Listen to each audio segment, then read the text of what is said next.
Hi, and welcome to this week's edition of Timothy, my son, as we continue to look at 1 Timothy 5, verse 21. We read these words, I charge you in the sight of God and of Christ Jesus and the elect angels to keep these instructions without partiality and to do nothing out of favoritism. Many years ago, I remember reading Billy Graham's book simply titled Angels, Who They Are and How They Help. What the Bible reveals. In it, he says, if we had open spiritual eyes, we would see not only a world filled with evil spirits and powers, but also powerful angels with drawn swords set for our defense. To be honest, I don't think a lot about angels, and I'm light years away from being an expert. So here's a little of what I know, which, as I said, isn't a lot. We know that angels have been created by God, and they were there when God created our world. We know that there are more angels than we can count.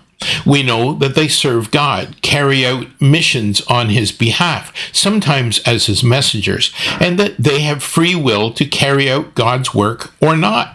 They are eternal and immortal, mostly invisible to the human eye, and powerful. But they're not infinitely powerful, nor are they omnipresent, nor omniscient as God is. They're spiritual beings, but sometimes they appear in human form. The obedient ones attend to God and worship Him in heaven. They're individuals and can only be in one location at a time. They may be much more intelligent than we are, but they do not have the all-knowing intellect of God. They therefore are limited. They do not procreate.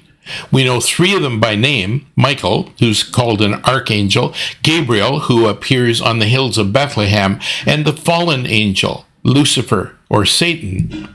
There are a lot of things that culture has attached to the term angels, including the idea that all babies born into our world were once angels, or that babies who die in our world become baby angels, or that humans become angels when they die. There's no biblical evidence for that.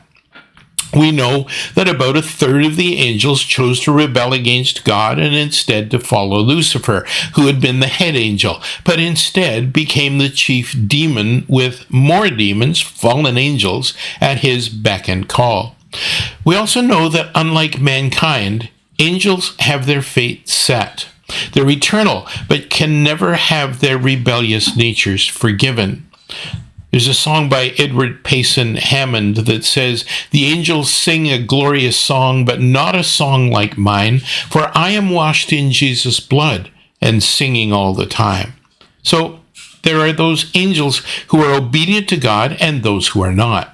It only makes sense that when Paul refers to elect angels, he's talking about those who have remained on Team God. Apparently, they're aware of what we are doing and at times take on assignments from God.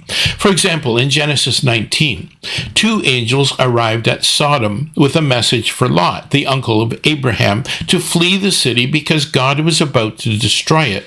In Genesis 28 and 32, an angel interacted with Jacob. In the account of Job, we find a conversation involving God, his angels, and Satan. All were aware of Job's faithfulness. In the New Testament, Satan appears before Jesus in the wilderness and tells him that God's angels would protect the Son of God. When he departed, the angels came to Jesus and attended to him. In Matthew 26, Jesus says that he had angels at his disposal to do whatever he asked of them. They sang on the hills of Bethlehem when the Messiah was born, and they were there to greet Mary in the garden following Jesus' resurrection. In John's Revelation, we learn that each of the 7 churches has an angel, I guess a guardian angel, assigned to it. Angels are important participants throughout that book, peeling back seals, sounding trumpets, fighting against the dragon, Satan, proclaiming the gospel to the earth in every nation, tribe, language, and people, spreading plagues, pouring out God's wrath, and guarding the gates of the city of God. And witnessing our trustworthiness, apparently, and being available to testify on our behalf before the throne of God.